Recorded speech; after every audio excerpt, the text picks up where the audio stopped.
আসসালামু আলাইকুম ওরহমতুল্লাহি ওবরাকাতুহ। নাহমাদুহু ওয়া নুসাল্লি আলা রাসূলিহিল কারীম, আম্মা বা'দ। আল্লাহুম্মা আল্লিমনা মা ইয়ানফা'ুনা ওয়ানফা'না বিমা 'আল্লামতানা ওয়া জিদনা ইলমান নাফি'আন ইয়া কারীম। আল্লাহুম্মা ইফতাহ লানা আবওয়াবাল ফাহমি ইয়া রাব্বাল আলামিন ইয়া আরহামার রাহিমিন। ইতকান একাডেমি কর্তৃক আয়োজিত আকিদাতুল মুসলিমের ধারাবাহিক দর্সের এবারের দর্সে আমরা ইনশাআল্লাহ তাআলা ইমানের মর্মকথা বা ইমানের তাৎপর্য সেগুলো নিয়ে আলোচনা করব। বিগত দর্সে আমরা একজন মুকাল্লাফ তথা আল্লাহ সুবহানাহু ওয়া তাআলা কর্তৃক খেতাবপ্রাপ্ত একজন মানুষের উপর সর্বপ্রথম যে দায়িত্ব সেটার ব্যাপারে আলোচনা করেছিলাম, আর সেটা ছিল আল্লাহ সুবহানাহু ওয়া তাআলা সম্পর্কে পরিচয় লাভ করা। আর সে আল্লাহ সুবহানাহু ওয়া তাআলা কর্তৃক পরবর্তী যে দায়িত্বগুলা সেটা হচ্ছে অন্যান্য সমস্ত বিষয়ের প্রতি ঈমান আনা। এখন সেই ঈমানটা কি? ঈমানের রোকন কি? ঈমান কিসের ভিত্তিতে গঠিত হয়? কি পাওয়া গেলে তার ঈমান আছে বলা হবে? এটা নিয়ে আজকে আমরা আলোচনা করব। এখানে খেয়াল রাখতে হবে যে আরকানুল ঈমান এটা দুই ভাগে তথা দুইটা তাৎপর্যে এটা বিশ্লেষণ করা হয়। একটা হচ্ছে যে সকল বিষয়ের প্রতি আবশ্যক ঈমান আনতে হবে এটার দিকে দৃষ্টিকোণ করে আরকানুল ঈমানের আলোচনা করা হয়। সেটা হচ্ছে যে আল্লাহর প্রতি বিশ্বাস, মালাইকার প্রতি বিশ্বাস, রসুলের প্রতি বিশ্বাস, কিতাবের প্রতি বিশ্বাস, পুনরুত্থানের প্রতি বিশ্বাস, এই যে বিষয়গুলো, এবং কদরের ব্যাপারে বিশ্বাস, এটাও কি আরকানুল ঈমানের একটা বিষয়। তার মানে এটা হচ্ছে কি কি বিষয়ে অবশ্যই অবশ্যই ঈমান আনতে হবে, যেটার একটা মিস করলে সে কাফের হয়ে যাবে, মুমিন হবে না। এই দৃষ্টিকোণ থেকে হচ্ছে আরকানুল ঈমান। আরেকটা হচ্ছে সরাসরি ঈমান গঠিত হয় কিভাবে, একটা ব্যক্তির যে ঈমান আছে এটা কিভাবে বলা হবে, এই দৃষ্টিকোণ থেকে আরকানুল ঈমান নিয়েও একটা আলোচনা করা হয়। সেটা কি? যে ব্যক্তির অন্তরে বিশ্বাস, মুখে স্বীকৃতি, কাজে রূপদান করা, এই বিষয়গুলোকে কেন্দ্র করে ফেরাকে ইসলামিয়ার মাঝে, অর্থাৎ ইসলামী বিভিন্ন দল উপদলের মাঝে বিভিন্ন মত বিদ্যমান। আসুন আমরা সেই বিষয় নিয়ে একটু বিস্তারিত আলোচনার ইচ্ছা রাখি। আহলুস সুন্নাত ওয়াল জামাআতের অধিকাংশ উলামায়ে কেরাম, বিশেষ করে ইমাম আযম আবু হানিফা রহমতুল্লাহ আলাই এর একটা বিশেষ রেওয়ায়াত, ইমাম আশআরি, স্বয়ং ইমাম মাতুরিদি এবং তাদের অনেক অনুসারী যারা আছেন, তারা সবাই মৌলিকভাবে বলেন যে ঈমানের মূল রুকন হচ্ছে তথা রুকনে আসলি হচ্ছে তাসদিক তথা অন্তরে বিশ্বাস। এবং এটার জন্য তারা কোরআনুল কারীম থেকে, সুন্নাতুর রাসূল সাল্লাল্লাহু আলাইহি সাল্লাম থেকে, মুফাসসিরিন এবং প্রসিদ্ধ উলামায়ে কেরাম থেকে এই মতটাই কিন্তু কি প্রতিপন্ন, এই মতটাই প্রতিষ্ঠিত বেশি। এক্ষেত্রে ঈমানের এই আরকানের আলোচনা করতে গিয়ে যেই মতামতগুলা পাওয়া যায় সেগুলো ধারাবাহিকভাবে উল্লেখ করছি। আমরা এখানে ৪-৫টা মত নিয়ে আমরা মৌলিকভাবে উল্লেখ করব।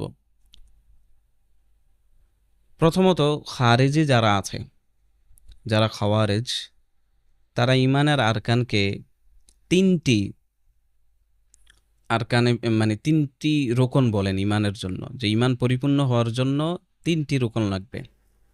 এক হচ্ছে অন্তরে বিশ্বাস, ইকরার তথা মুখে স্বীকৃতি। এরপর হচ্ছে আমল, বিল জাওয়ারিহ ওয়াল আরকান, অর্থাৎ শরীরের অঙ্গ প্রত্যঙ্গ দ্বারা সেটার কাজে রূপদান। এই যে শরীরের অঙ্গ প্রত্যঙ্গ দ্বারা কাজে রূপদান, এই আমলকে তারা ঈমানের মৌলিক অংশ মনে করেন। ফলশ্রুতিতে কেউ যদি কবিরা গুনায় লিপ্ত হয়, অর্থাৎ কোনো ফরজ কাজ সে পরিত্যাগ করে অথবা হারাম কাজে জড়িয়ে পড়ে, তাহলে আমল তো ইমানের মৌলিক অংশ। এগুলাকে করে ফেললে সে ইমান থেকে বের হয়ে যায় এবং সে কুফরিতে প্রবেশ করে। এর থেকে আরেকটা পরবর্তী দল যেটা, সেটা হচ্ছে মুতাজিলা। তারাও কিন্তু অন্তরে বিশ্বাস এবং মুখে স্বীকৃতি এবং কাজে পরিণতি, এই তিনোটাকে আমলকে, এই তিনোটাকেই তারা ইমানের মৌলিক অংশ মনে করে। ফলশ্রুতিতে কেউ যদি আমল পরিত্যাগ করে, অর্থাৎ কবিরা গুনাহ বা এই জাতীয়, যা একটু আগে বিশ্লেষণ করলাম খারিজিদের ব্যাপারে, এগুলা যদি করে তাহলে সে ইমান থেকে বের হয়ে যাবে, তবে সে কুফুরিতে প্রবেশ করবে না। সে মাংজিলা বাইনাল মাংজিলাতাইন, তথা দুই অবস্থার মধ্যবর্তী অবস্থা থাকবে, অর্থাৎ না মুমিন না কাফের, এই অবস্থায় সে থাকবে। অর্থাৎ খারেজিদের মতে সে সরাসরি ইসলাম থেকে বের হয়ে, মুমিন থেকে বের হয়ে সে মুরতাদ হয়ে যাবে, কিন্তু এই কথা সরাসরি মুতাজিলারা বলে না। তবে এটা তারা সুনিশ্চিতভাবে বলে যে সে অবশ্যই ইমান থেকে বের হয়ে যাবে, কিন্তু সে যে সরাসরি কাফের হয়ে যাবে, মুরতাদ হয়ে যাবে, এই কথা বলে না, কিন্তু সে আর মুমিন না, এটা সুস্পষ্টভাবে তারা বলে। আরেকটা দল যেটা মুহাদ্দিসিনে কেরাম এবং অনেক ফুকাহে কেরামের মত, সেটা হলো ইমান হচ্ছে তাসদিক, ইকরার এবং আমল। এই যে আমলটা, এই আমলটা ইমানের অংশ।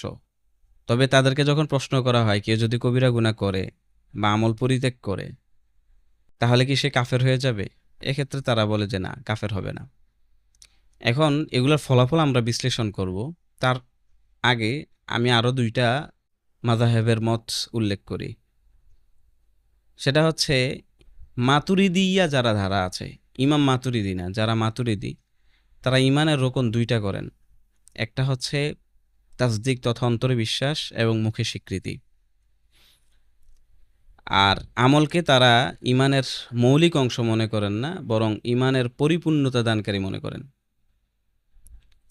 আর যারা আশারি আছে এবং ইমাম মাতুরিদি এবং ইমাম আযম আবু হানিফা রহমতুল্লাহ আলাইহির মত একটা মত, আর ইমাম আযম আবু হানিফা রহমতুল্লাহ আলাইহির আরেকটা মত, কিন্তু এটা যে তাসদিক এবং ইকরার উভয়টাই।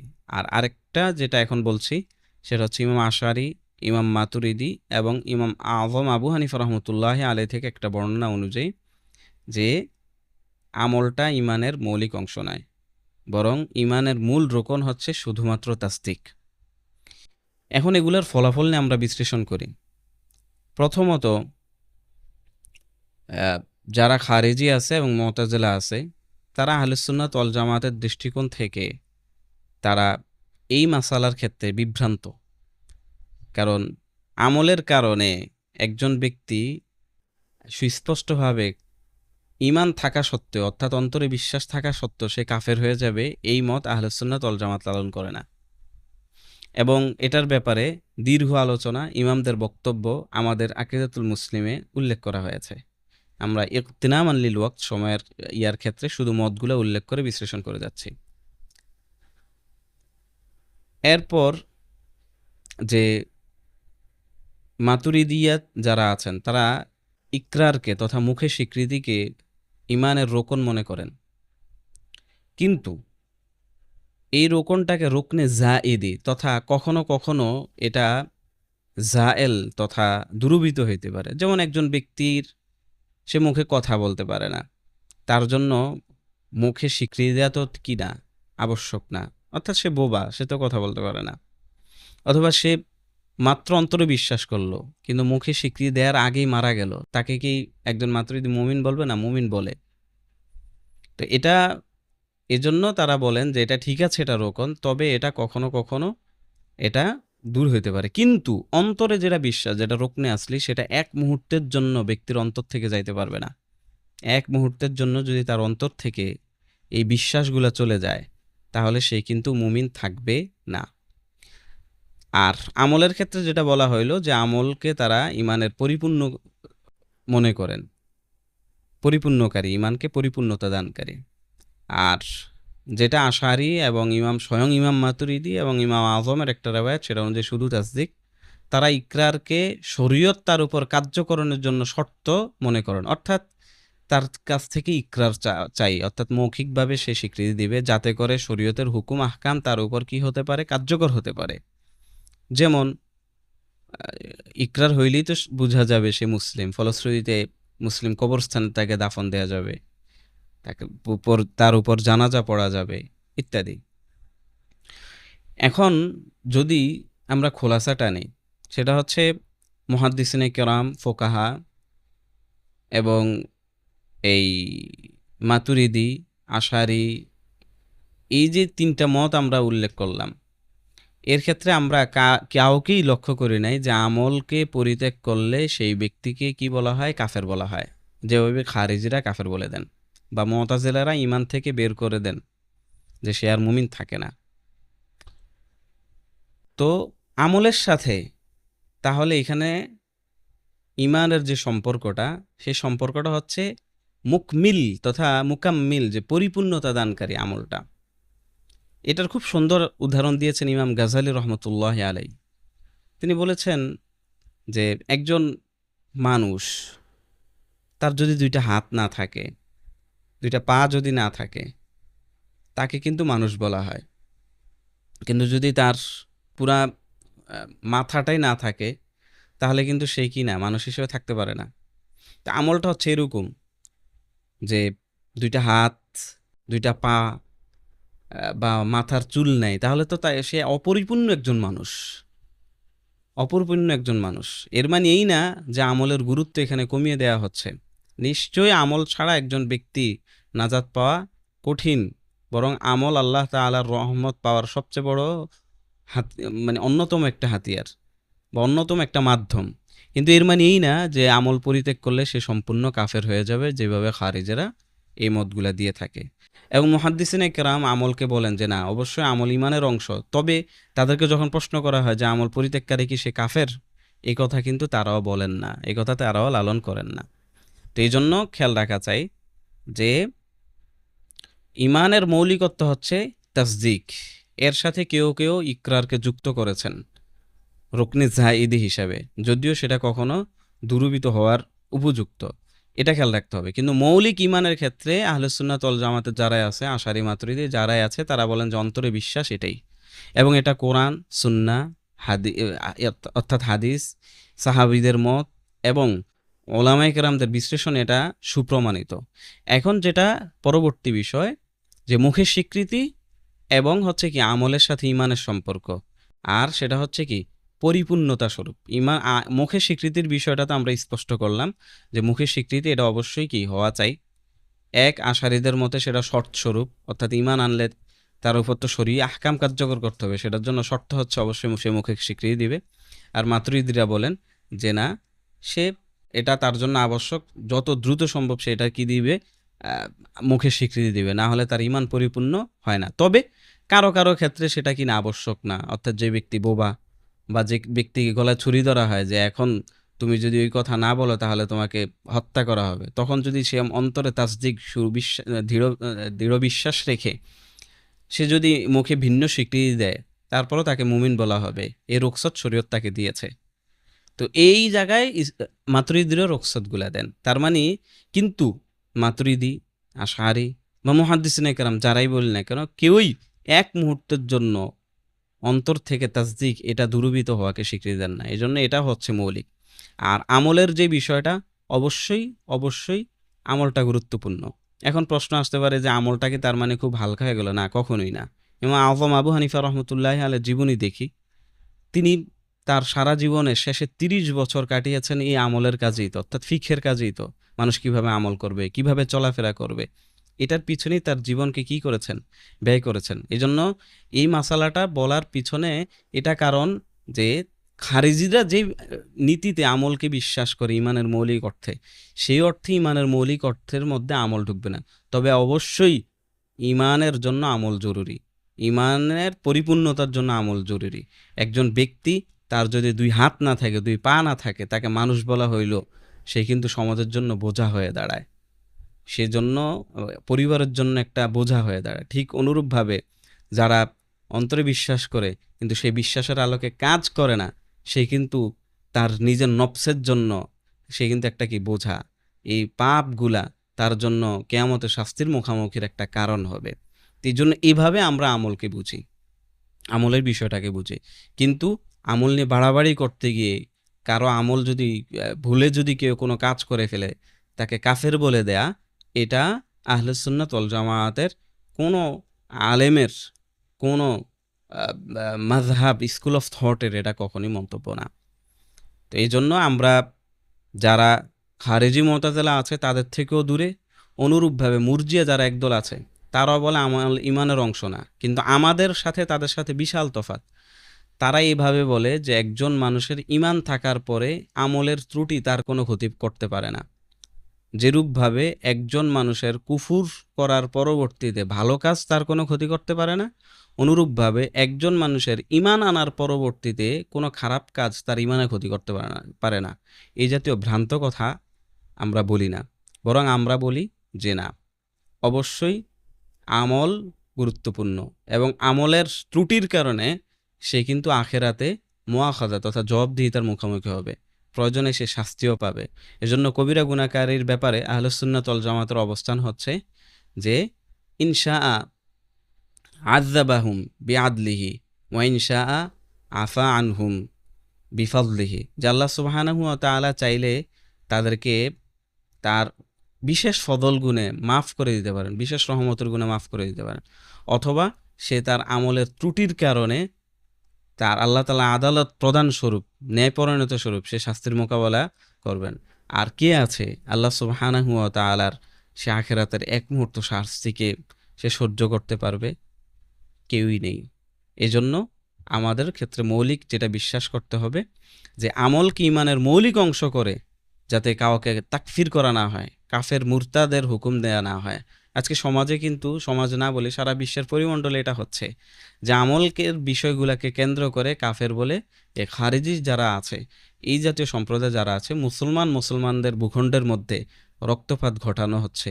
এটার বড় কারণ হচ্ছে আমলকে ঈমানের মৌলিক অংশ মনে করা। এই জন্য আমরা বলি যে আমল ঈমানের অংশ, ঈমানের পরিপূর্ণতা দানকারী। কিন্তু কেউ যদি আমলে ভুল করে তাহলে তার যে সে অন্তরে বিশ্বাস আল্লাহ তাআলার প্রতি সেটাকে নাকচ করে না। সে মৌলিকভাবে মুমিন থাকে কিন্তু আমলের কারণে সে শাস্তির সম্মুখীন হবে।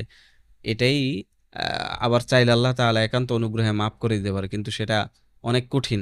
যাই হোক, সেটা আল্লাহ তাআলার ফয়সালার অধীন, সহজ কথা। এই আলোকে আমরা আহলুস সুন্নাত ওয়াল জামাতের আকীদার ধারাগুলা বিশ্বাস করব। এখানে একটা সতর্কতা জরুরি। এই মাসালার সাথে সম্পৃক্ত আরেকটা বিষয় হচ্ছে যে ঈমান বাড়ে নাকি কমে, ঈমান বাড়ে নাকি কমে। যারা শাফি ধারার আছেন তারা বলেন যে ঈমান বাড়ে কমে, এবং তাদের এটার পিছনে দলিল যেগুলা কোরআনুল কারীমের যে সকল আয়াত আছে, যেমন ওয়াইদা তুলিয়াত আলাইহিম আয়াতুহু যাদাতহুম ঈমানা ওয়া আলা রাব্বিহিম ইয়াতাওয়াক্কালুন, যে আয়াত, যে যখন আয়াত তেলাওয়াত করা হয় তাদের ঈমান বৃদ্ধি পায়, বাহ্যিক যেটা অর্থ। এই জাতীয় আরও ৩-৪টা আয়াত আছে। তো এখন ঈমান বাড়ে নাকি কমে, আমাদের আহলুস সুন্নাত ওয়াল জামায়াতের এই ক্ষেত্রে দুইটা মত বাহ্যিকভাবে পাওয়া যায় আহলুস সুন্নাত ওয়াল জামাতের ভিতরেই। একটা হচ্ছে আমাদের হানাফি মত বা মাতুরিদি মত, আর একটা হচ্ছে শাফিঈদের মত এবং অধিকাংশ আশারীদের মত। সেটা হচ্ছে ঈমান বাড়ে না কমে। আমরা হানাফি যারা আছে এবং ইমাম আযম আবু হানিফা রহমতুল্লাহি আলাইহির মত অনুযায়ী যে ঈমান ওয়াহেদ, যে ঈমানের মৌলিকত্বে সবাই সমান, কিন্তু ঈমান বাড়েও না, ঈমান কমেও না। হ্যাঁ, যারা আহলুল ঈমান, ঈমান যারা অধিকারী, তাদের মধ্যে তারতম্য হয়। তো সেই তারতম্য হয় কিসের ভিত্তিতে? ইমাম তাহাবী সেটা চমৎকারভাবে বলেছেন যে তাফাদুল বাইনাহুম বিল খশিয়াতি ওয়াত তুকা ওয়া মুখালাফাতিল হাওয়া ওয়া মুলাজামাতিল আওলা, যে ঈমান ওয়াহেদ কিন্তু এদের মাঝে যে তারতম্য হয় সেটা আল্লাহ তাআলার ভীতি এবং আল্লাহ তাআলার ভয় এবং নিজের প্রবৃত্তিরকে দূর করা এবং সর্বোত্তম পন্থাকে অবলম্বন করার ভিত্তিতে মানে কি মুমিনদের মাঝে তাফাউত হয়, কিন্তু মূল ঈমানে সবাই কি সমান। আর যারা বলেন যে ঈমান বাড়ে কমে, তারা বলেন যে কোরআনুল কারীমে যে এই জাতীয় আয়াত আছে যেগুলো সুস্পষ্ট নির্দেশ করে যে ঈমান বাড়ে কমে। এই ক্ষেত্রে যদি মূল মাহাল্লুন নিসা তথা বিতর্কের মূল কেন্দ্র এটাকে যদি আমরা বিশ্লেষণ করি, তাহলে লক্ষ্য করা যায় যে ইমাম আযম আবু হানিফা রহমতুল্লাহি আলাই এবং ইমাম মাতুরিদি সহকারে যারা আছে তারা লক্ষ্য করেছেন ইমানের মৌলিকত্বের দিকে। অর্থাৎ ইমানের মৌলিকত্বের বিষয়ে সবার সমান হওয়া চাই। কারণ ইমান তো হয়ই, সেটা যদি কি 100% বিশ্বাস হয়, এর নিচে হইলে সেটা তো আর ইমান না, সেটা তো জন তথা ধারণা হয়ে যায়। আবার অনুরূপভাবে যদি কমে বলা হয় তাহলে তো কমলে তো এটা তো কমে যায়, আবার যদি বাড়ে বলা হয় তাহলে তো সেটা পরিপূর্ণ মাত্রায় পৌঁছাইলো না। এটা তারা আর কি বলে। অর্থাৎ বাড়ে কোনটা, যেটা কমে রয়েছে, আর যেটা কমা থাকে সেটা তো আর ইমান হতে পারে না। এভাবে আর কি বিশ্লেষণ করেন। আর যারা ইমান বাড়ে কমে এটা বলেন, তারা হচ্ছে কি ওই যে মানুষের তোয়াত তথা ইবাদতের দিকে, আমলের দিকে দৃষ্টিকোণ দিয়ে কি বলে থাকেন। তার মানে উভয়ই মৌলিক ক্ষেত্রে এক, যে মৌলিক ইমানে বাড়া কমা সম্ভব না, কিন্তু যারা বাড়ে কমে এটা নজর দেন হচ্ছে আমলের দিকে লক্ষ্য করে, এটার দিকে লক্ষ্য করে তারা বলেন কি বাড়ে কমে। আর আহলে সুন্নাত ওয়াল জামাতের এই যে মাতুরিদি এবং ইমাম আযম লক্ষ্য করছেন বাড়ে কমের মাসালার ক্ষেত্রে হচ্ছে মৌলিক ইমানের দিকে। তার মানে এটা হচ্ছে নজরিয়াত তথা দৃষ্টিকোণের পার্থক্য। তারা এই মাসালার ক্ষেত্রে বলেছেন যে লক্ষ্য করেছেন হচ্ছে মৌলিক ইমানের দিকে, আর বাড়ে কমের মাসালার ক্ষেত্রে শাফি এবং কিছু অধিকাংশ আশারি তারা লক্ষ্য করেছেন আমলের দিকে। আমলের দিকে নজর করে তারা বলেছেন যে কি ইমান বাড়ে কমে। আর একটা ব্যাখ্যা যেটা, সেটা হচ্ছে ইমান বাড়ে কমে যে কোরআনে যে আয়াত আসছে এটার ব্যাখ্যা তাহলে আমাদের হানাফিরা কি দিবেন? তাদের ক্ষেত্রে এই যে একটা ব্যাখ্যা দিলাম যে এখানে আলোচনাই হচ্ছে মৌলিক ইমান নিয়ে, কথাটাই হচ্ছে মৌলিক ইমান নিয়ে। আর যেটা বাড়ে কমে সেটা হচ্ছে ইমানের কুওয়াত বাড়ে, ইমানের শক্তি বাড়ে, ইমানের মাত্রা বাড়ে। হুম, এটা হইতে পারে ব্যক্তিভেদে, কারণ আল্লাহ তাআলার প্রতি ব্যক্তির বিশ্বাস নানা পরীক্ষার কারণে, মুসিবতে পড়ার কারণে, এক একজনের এক এক অবস্থার কারণে আল্লাহ তাআলার প্রতি ভক্তি বিশ্বাস বেড়ে যায়, এটা হইতে পারে। স্বাভাবিকভাবেও আমরা একটা জায়গার মধ্যে যদি একটা মসজিদ আছে, এটা একজনে শুইনা বিশ্বাস করে, আরেকজনে দেইখায় বিশ্বাস করে, আরেকজনে সরাসরি মসজিদটা বানিয়ে বিশ্বাস করে। যে ব্যক্তি শুনেছে যে ঢাকা অমুক জায়গায় একটা মসজিদ আছে, সেও এটাকে বিশ্বাস করে। আবার যে ব্যক্তি ওই মসজিদের মধ্যে সরাসরি মানুষকে দেখেছে নামাজ পড়ে, সুন্দর মসজিদ, সেও এটাকে বিশ্বাস করে। যে এটাকে বানাইছে সরাসরি মসজিদটা, সেও এটাকে মসজিদ যে এখানে আছে এটাতে বিশ্বাস করে। কিন্তু দেখেন এই তিনজনের বিশ্বাসের মাত্রার মধ্যে কিন্তু পার্থক্য আছে। এটা হচ্ছে মাত্রাতে, শক্তিতে পার্থক্য, কিন্তু মূল বিশ্বাসের জায়গায় কিন্তু কি সবাই সমান, যে মসজিদ আছে এটার বিশ্বাসের জায়গায় সবাই সমান। তো এই কথাটাই বলতে চাচ্ছেন হচ্ছে ইমাম আযম আবু হানিফা রহমতুল্লাহি আলাইহি। আর যারা অন্য যারা আছেন তারা এরকম বলেছেন যে ঈমান যে বাড়ে কমে সেটা লক্ষ্য করেছেন কিসের দৃষ্টিকোণ থেকে? অর্থাৎ যার আমল যত বেশি, যার তোয়াত আনুগত্য যত বেশি, তার ঈমান তত মানে কি বেশি, এই যে বেশি কম এই দৃষ্টিকোণ থেকে বলেন। তার মানে মৌলিক জায়গায় সমান, কিন্তু ওনারা বাড়ে কমের ক্ষেত্রে দৃষ্টিকোণ দিয়েছেন আমলের দিকে, আর আমরা বাড়ে কমে নাকচ করেছি এটা দৃষ্টিকোণ দিয়েছি মূল ঈমানের দিকে। একটু এখানে একটা জিনিস বলা দরকার, সেটা হচ্ছে আমাদের এই অনুবাদের ক্ষেত্রে বাড়ে কমের এই কথাটাকেই বলা হয়েছে অনুবাদের আমানত রক্ষা করতে গিয়ে। তবে আমরা যে ফুটনোট আছে তথা পাদটিকা যেগুলো আছে সেখানে আমরা বলে দিয়েছি যে মাতুরিদিদের মোটটা। তো এই জন্য অনুবাদের ক্ষেত্রে আমরা হয়তো লক্ষ্য করতে পারি যে বাড়ে কমে, এটা মূল হচ্ছে ইমানের শক্তি বাড়ে কমের বিষয়টাকে এখানে উল্লেখ করার উদ্দেশ্যে আর কি বলা, বা আশারীদের মতটা এখানে উল্লেখ করা হয়েছে বাহ্যিকভাবে। কিন্তু যেই মতটা মাতুরিদিদের বা আমাদের হানাফিদের সেটা তো আমরা স্পষ্ট করলাম। আরেকটা বিষয় হচ্ছে ইমান বাড়ে কমের বিষয়, সেটা হচ্ছে মু'মান বিহি। যে কোরআনুল কারিমে যে আয়াতটা বলা হয়েছে যে তাদের ইমান বাড়ে, সেটা হচ্ছে মু'মান বিহি, অর্থাৎ যে সকল বিষয়বস্তু, সে সকল বিষয়বস্তু, ইমানের বিষয়বস্তু বাড়ে কমে। দেখেন ইমানটা কি? সেটা হচ্ছে তাসদীকু বিমা জাআ বিহিন নবী সাল্লাল্লাহু আলাইহি ওয়াসাল্লাম। নবী করিম সাল্লাল্লাহু আলাইহি ওয়াসাল্লাম যা নিয়ে এসেছেন সে সমস্ত বিষয়ে কি করা? বিশ্বাস করা। এখন এটা তো সামগ্রিকভাবে একজন সাহাবী সে পরিপূর্ণভাবে প্রথমে বিশ্বাস করেছে। নবী করিম সাল্লাল্লাহু আলাইহি ওয়াসাল্লাম ওহী পাওয়ার পরবর্তীতে যখন তার ৪৮ বছর, তার মানে ওহী পাওয়ার প্রাপ্তির বছর কত? ৮ বছর বা ৯ বছর। এখন এই সময় তো কোনো সাহাবী মারা গেছেন, কিন্তু এই সময়ের পরেও তো কোরআনের আরো বহু বিষয়বস্তু নাজিল হয়েছে যেগুলো অবশ্যই একজন মানুষকে কি করতে হবে? বিশ্বাস করতে হবে, যেটার অস্বীকার করলে সে কাফের হয়ে যাবে। তো যখন নতুন নতুন আয়াত হয়েছে, বিশ্বাসের বিষয়বস্তু কিন্তু কি বেড়েছে। এই জন্য নতুন আয়াত তেলাওয়াত করা হয়েছে, মানে কি বিশ্বাসের নতুন নতুন বিষয়গুলো বেড়েছে। এটাও মাতুরিদিদের থেকে হানাফিদের থেকে একটা ব্যাখ্যা করা হয়। আশা করি বিষয়টা ক্লিয়ার হয়েছে। আল্লাহ সুবহানাহু ওয়া তাআলা এই বিষয়টা গভীরভাবে উপলব্ধি করার, মনোযোগ দিয়ে বুঝার আল্লাহ তাআলা আমাদের সবাইকে তৌফিক নসিব করুক। আসসালামু আলাইকুম ওয়া রাহমাতুল্লাহি তাআলা ওয়া বারাকাতুহু।